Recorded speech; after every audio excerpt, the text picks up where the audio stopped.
but stick with us. Okay, I'm going to hand over hosting now to Betty, if I possibly can. And I'm handing over being the facilitator, but I'll be around for other 12 hours during the 24 hours. So I'll see you wherever you are, because obviously the 24 hours will be a global event. So thank you very much for these first 2 hours, and don't forget the Slack channel. All our people are incredibly helpful and want to share with you their knowledge. Thank you. Okay, we're going to jump right in to the next hour. Greetings, no matter where you are around the world, and welcome to the third hour of the 24-hour Share-a-thon for Polar Educators International. We're going to turn our attention away from Portugal. That was a fabulous presentation, and we are going to be looking more at contributions from India and New Zealand. But before we do that, I'd like to share my screen and start off with the PEI trailer.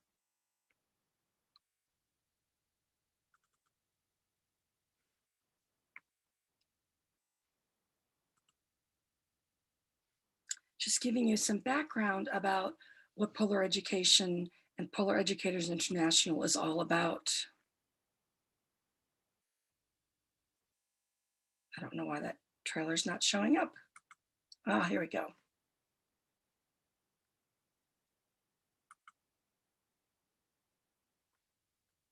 Give it just 1 second to load up. And I hope you've enjoyed those excellent presentations so far. As Sophie mentioned, don't forget to comment in the chat box or also comment on the Slack channel. Here we go.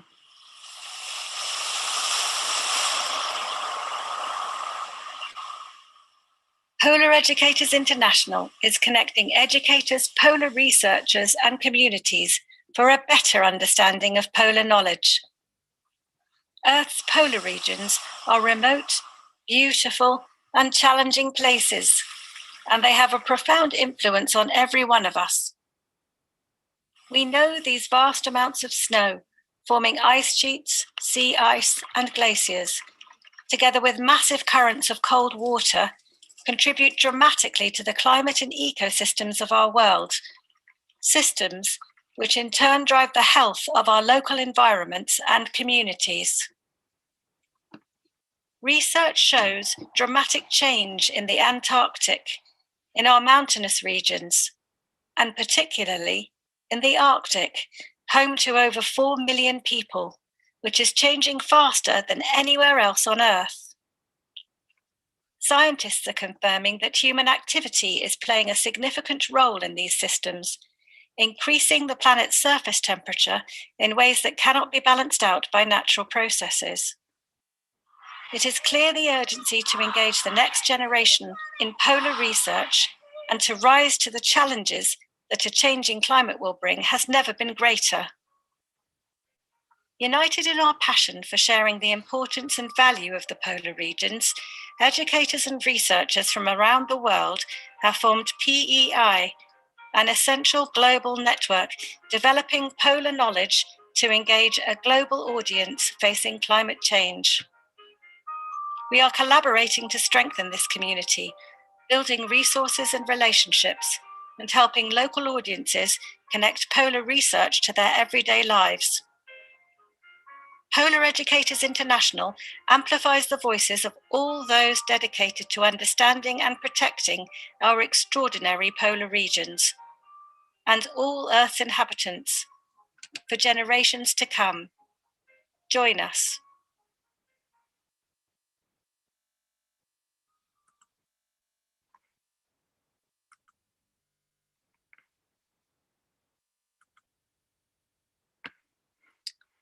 Okay.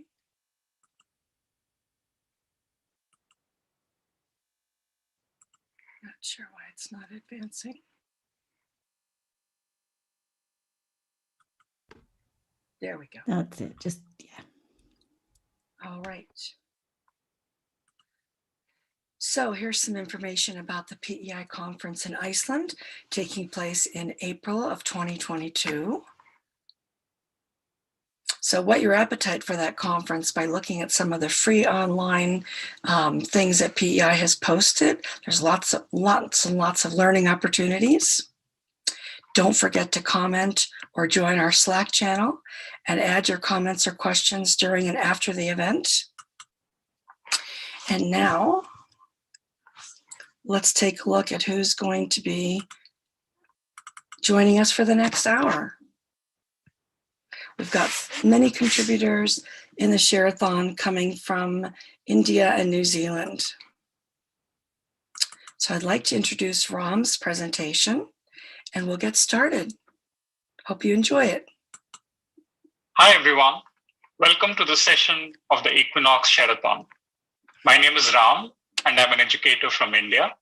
I've been fortunate enough to meet some wonderful people working on diverse projects. In this session, I'll be taking you through some of these stories and projects on ice from Antarctica to Iceland. We start with Austria, where Klemens takes us through his journey, starting with glaciers to the lakes in Antarctica. Hello, my name is Klemens Weisleitner. I'm a postdoc at the University of Innsbruck, and my big topic, my PhD topic was life in ice and snow. And for my thesis, I went to both the Arctic and the Antarctic to look for and to characterize microbes I found in glacier ice, but also in snow and in frozen lakes. For me, it is really important to communicate my findings not only within the scientific community, but also with the general public, and especially with kids, and to show them that life is basically everywhere and spark the interest in science in general, but also in cold environments. And for that purpose, I have made a little video I'm going to show you. And this is a great tool, and general videos are great tools to communicate science to a wider audience. So please enjoy the video and have a nice day. Thank you.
We have Christian Long welcoming everyone to Cape Evans, Ross Sea, Antarctica.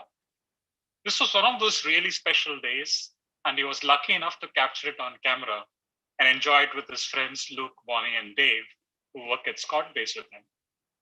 So we're out here at Cape Evans, and we're doing a job today drilling some dive holes.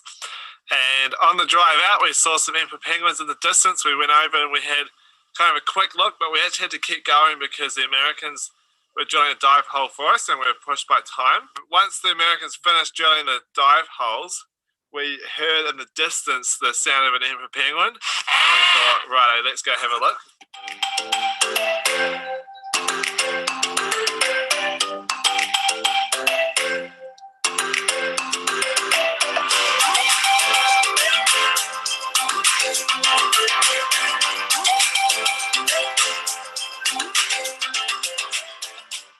We parked up the Haglin, we walked for probably 500 metres and check out these guys that we found behind us. We found some emperor penguins.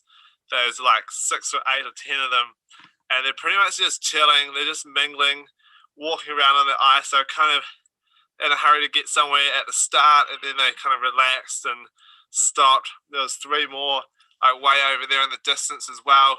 They came over. It was like the original ones we started with. They all met up in the middle, and we've just had a pretty magic moment.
Penguins are definitely one of my favourite birds, and it's definitely one of the best parts of my job at Scott Base, the fact that I can take people out onto the sea ice to see these incredible birds and give some people some of the best days of their life out doing that, which is really, really cool.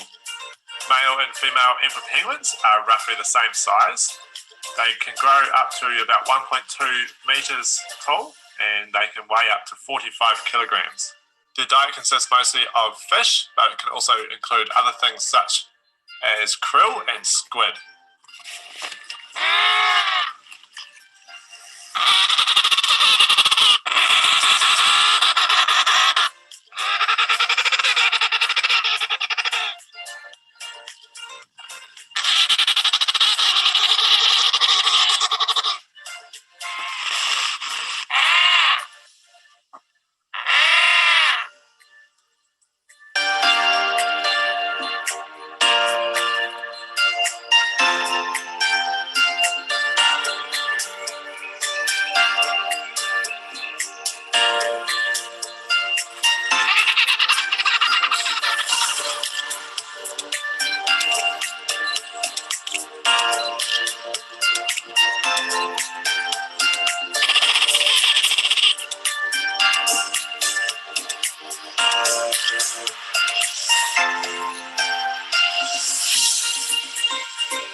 while fishing, they can dive to a depth of 530 meters and they can stay under the water for up to 18 minutes. They're also the only penguin to breed in Antarctica in winter.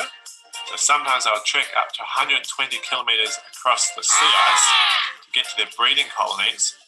By the time the chicks have grown and are ready to start swimming, that sea ice would have broken out and the chicks will jump off the ice edge into the water and off they go.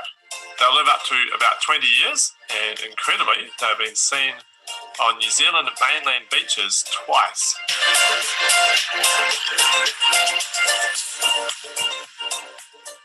So that was a pretty magic moment and I'm really happy to have shared it with Luke and Bonnie who are out here today with me. Bonnie's comms operator at Scott Base and Luke's an electrician and they'd never seen emperor penguins before. This was epic. This was amazing. They're so much bigger and chiller than I sort of expected. They're really happy just to cruise up to you. Quite happy just to take a little bit of a look and then slide off into the distance. It was an amazing experience. Won't forget this one for a long time. It was pretty amazing. They actually came up to us, so we got some pretty good photos, and yeah, it was pretty awesome. So we went back to Cape Evans and we finished our job. We had to put a dive hut on top of our dive hole. If you're interested, you can check out my video from my time at Cape Evans with the divers and you can actually see them diving under the frozen ocean, which is pretty cool. After that, we jumped back in the Haglins and about 20 minutes down the road, heading back to Scott Base, we found another group of emperor penguins sitting right in the middle of the road.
Our fingers are frozen and we really need to go back for dinner because it's getting quite late. And the penguins are literally following us back to our vehicles. You can see Luke and Bonnie there walking back to our Haglin and the bulldozer, and the penguins are following us along. These penguins seem to really like us. They've been really curious. They've come over to us and spent quite a bit of time hanging around and like preening and kind of like pecking each other. Apparently they're young males that come and hang out in this sort of area, so they're kind of a little bit boisterous and fighting each other a little bit. My fingers are actually freezing right now. I got to go back to Haglin and warm up. So I'm going to end this video here until our next penguin adventure. Cheers for watching.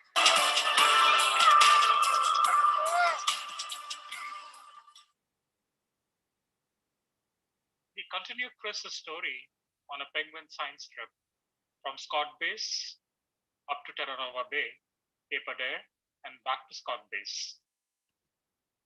Hey guys, and welcome back to Antarctica. I'm currently standing outside Scott Base, and in the next 3 weeks, I'm going to be leading a group of penguin scientists, and we're going to be traveling for about 700 kilometers to the north to a place called Cape Adele.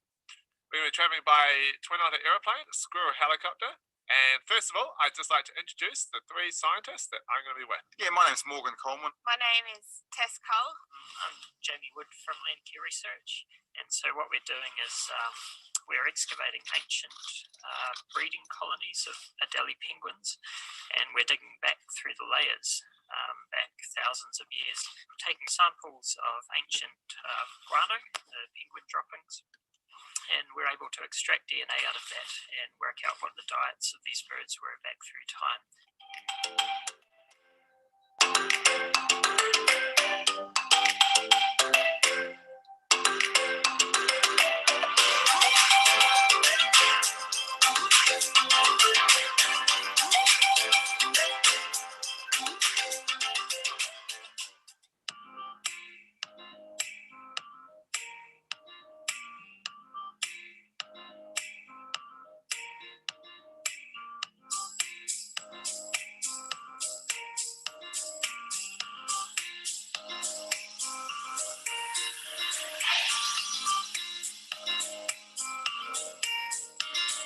First aid kit, fire extinguisher, also located on my rear right door, as well as there's another fire extinguisher located underneath my right seat.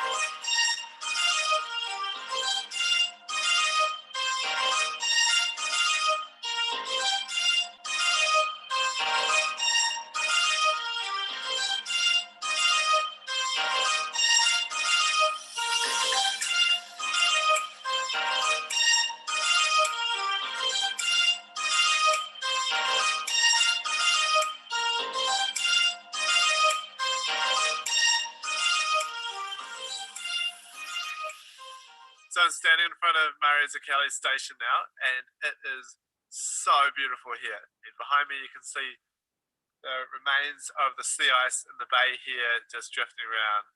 It is absolutely stunning. We're going to be working around here for about 4 or 5 days, and then we're actually going to be moving another couple 100 miles up north to another place called Cape Hallett, which is going to be quite hard to get to because of the weather. But fingers crossed that all goes well. We've got about 4 different places here that we're hoping to dig some pits and collect some ancient penguin poo and penguin eggs. So that's kind of our plan for the next few days.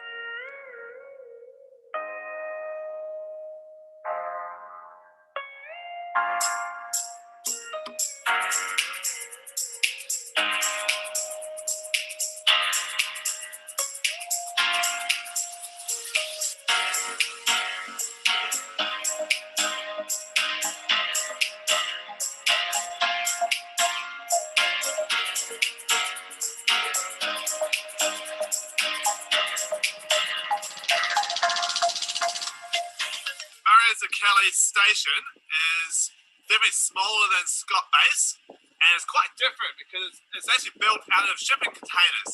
So this was originally meant to be the temporary base that they would use to build the permanent base. Permanent base would be over near where the helicopter sits now.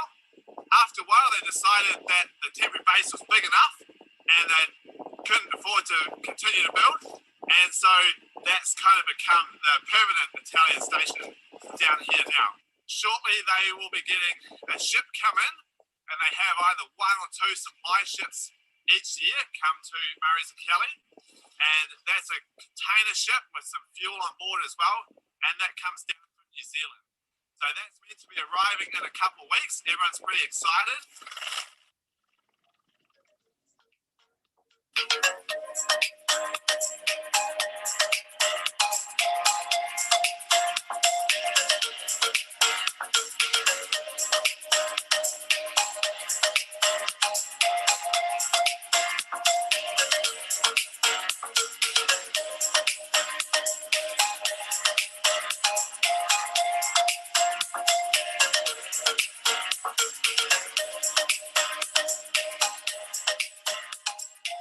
Oh, hey, look, there's a little penguin behind me there.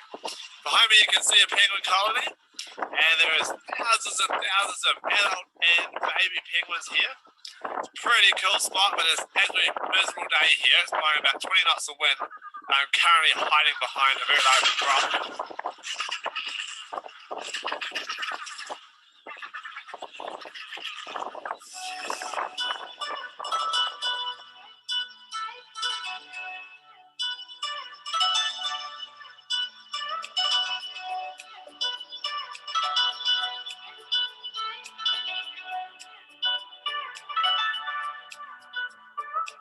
Oh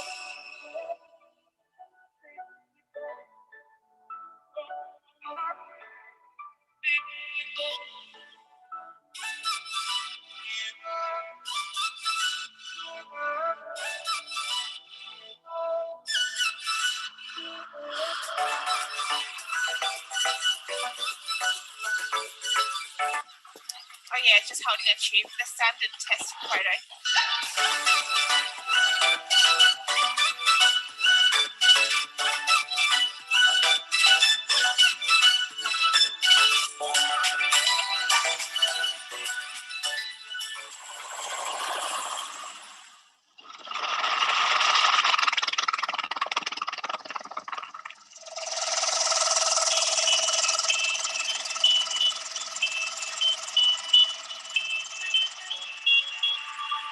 I had a dream, we were sipping whiskey neat.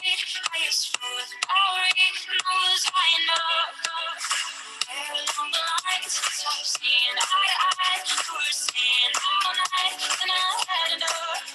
Oh, I don't wanna know where you've been or where you're going. I know I won't be home, and you'll be on your own. Who's gonna walk you through the dark side of the morning?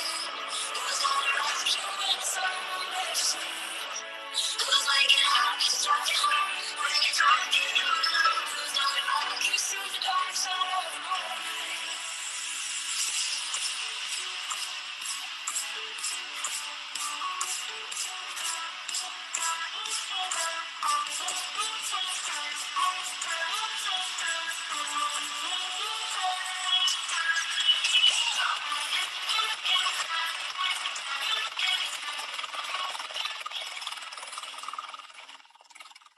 Welcome to Cape Hallett, Antarctica. What a spectacular place. This is going to be one of the most incredible places that I've ever been in the world. Look at this mountain range over here, looking all the way up towards Cape Adele, which is actually our goal in a couple of days. This is a massive Adele penguin colony here. All in the distance, you can see the penguins running around. The chicks are about probably 30 centimetres high at the moment, and this is a pretty spectacular place to be.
So the storm only lasted for probably 12 hours and it was mostly overnight. Right here was about 40 knots of wind and blowing snow, so you could hardly see anything.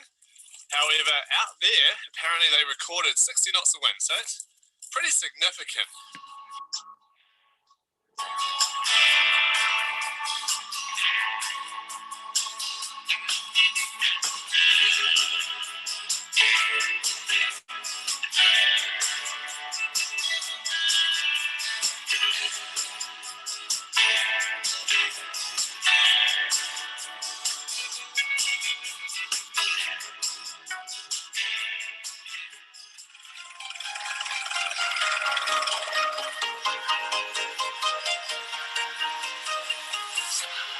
Walking alone, the streets empty. The only thing I can see is my own silhouette.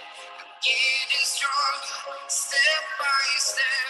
The clock is ticking, but time for reasons. I've been flying from town to town, from London to Taiwan. I've been all around the globe trying to protect your soul. We are heroes tonight. We will fly above the sky. We are heroes tonight. We are heroes tonight. We will fly above the sky. We are heroes tonight.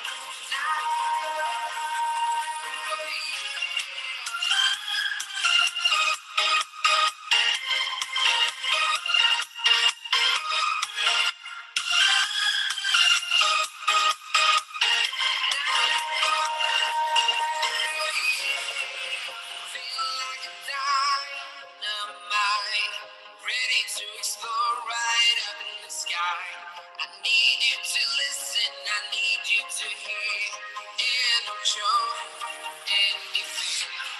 I've been flying from town to town, from London to Taiwan. I've been all around the world trying to protect your soul. We are heroes tonight. We will fly above the sky. We are heroes tonight.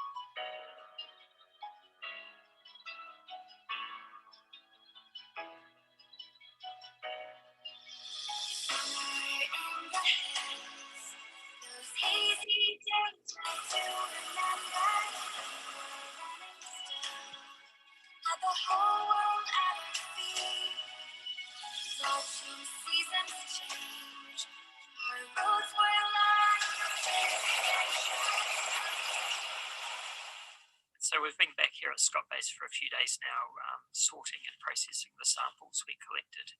And we've got about 51 kilograms of samples to take back to New Zealand. And over the next couple of years, those will be studied in our ancient DNA lab. So that was our trip from Scott Base up to Cape Adele and back. We were so lucky that really with only 2 awesome days of weather, we were actually able to complete all of the science that we set out to do.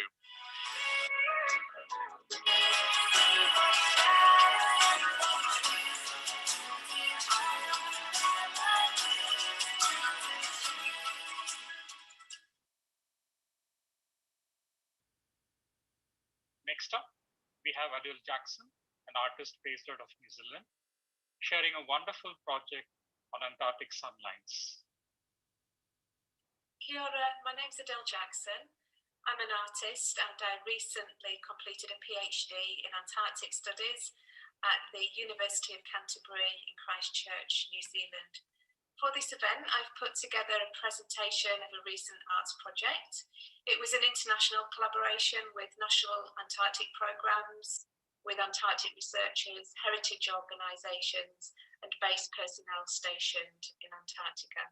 The project was called Antarctic Sunlines, and in this project I used solography to record long exposure images of the sun. So for the presentation, it includes images of these solar graphs and information about the project. I hope you enjoy it, and do feel free to get in contact if you'd like to know more about the work. Thank you.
taking polar science and education to a wider audience is really important. We meet Sean McBride, an anthropologist, an actor, and survival guide who found an interesting way of outreach through Captain Antarctica.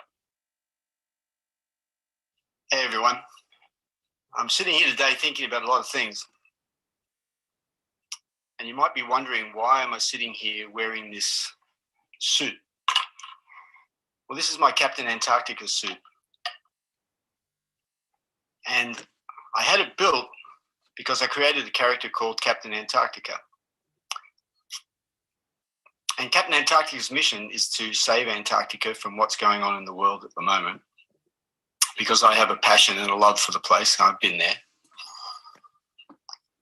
But it's kind of appropriate that I'm wearing this suit because today I want to talk to you about superheroes.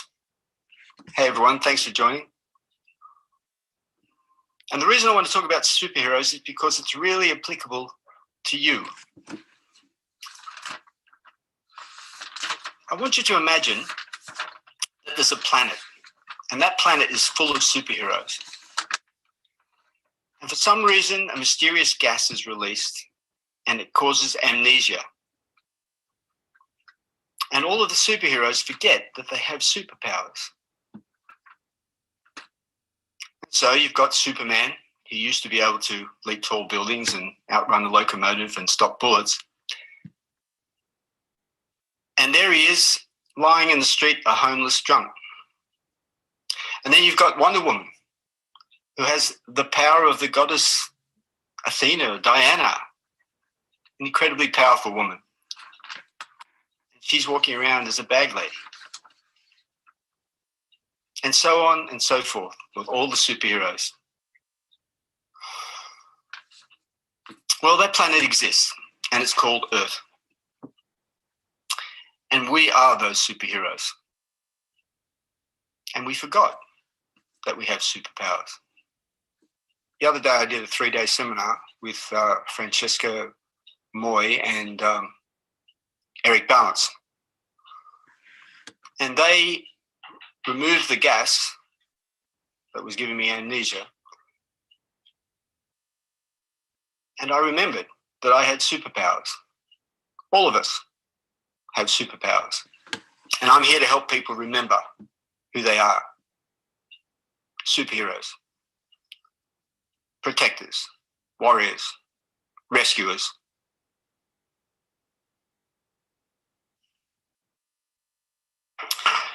Hello everyone, I'm Captain Antarctica.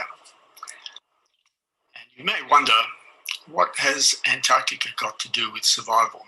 Well, Antarctica is the most hostile environment on this planet. If you can survive in Antarctica, you could survive anywhere.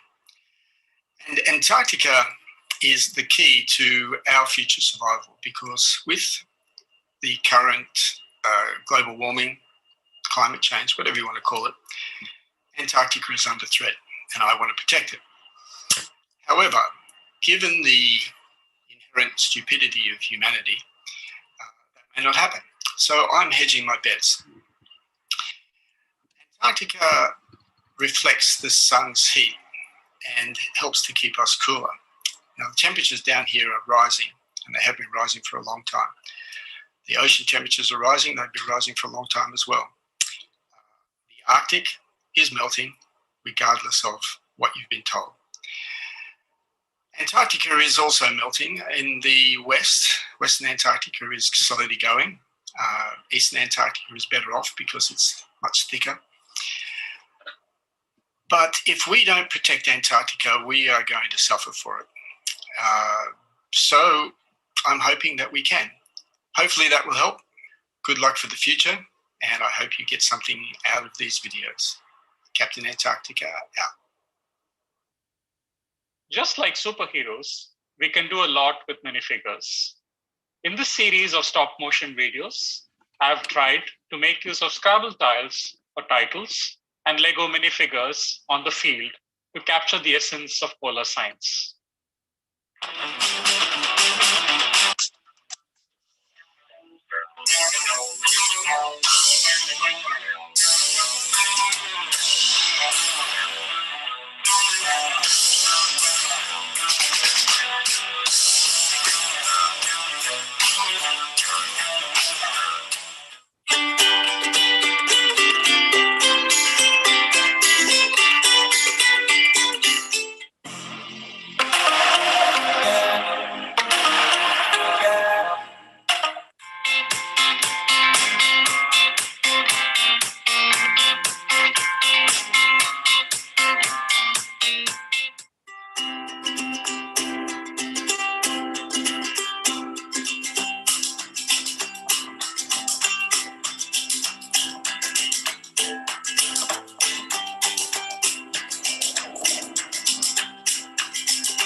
It is time to end the hour on a musical note, and we move north to Iceland, where we have Pétur as part of the OLGA vocal ensemble in a collaboration of music meets nature.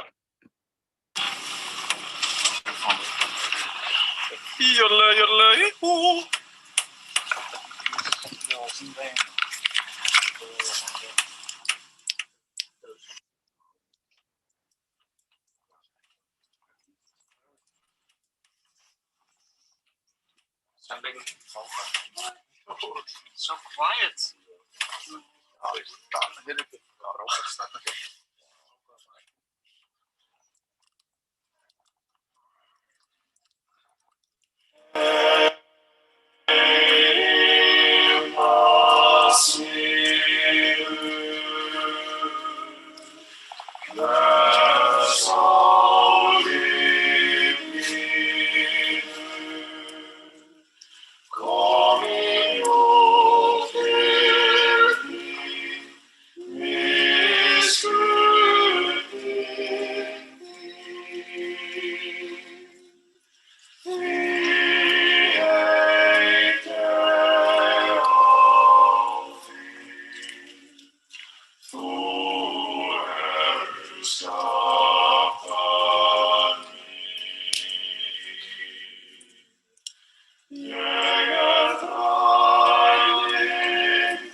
Hope all of you enjoyed the session. We move on to the next one. Keep watching.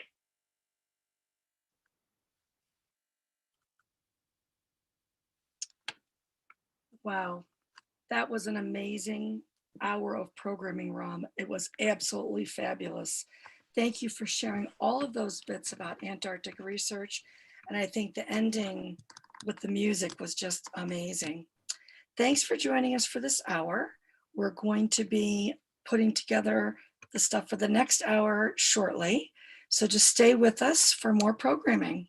Thank you.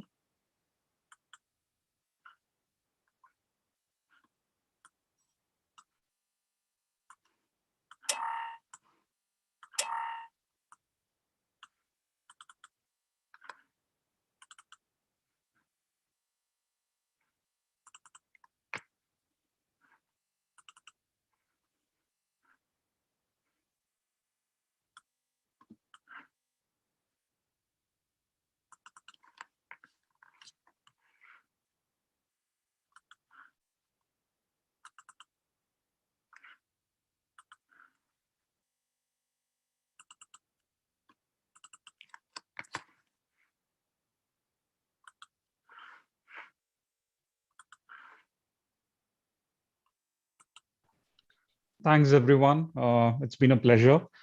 And I think also knowing most of these people personally was I think, fairly influential for me to showcase some of their work. And I think the work that they do, especially the people in the field, like the electricians and plumbers and the drivers, and they get to see a lot more than we do as, educators or researchers. And some of the collaborations with art and music is just something that people are just getting to see now in the rest of the world. I just wanted to say thank you too. That was pretty incredible.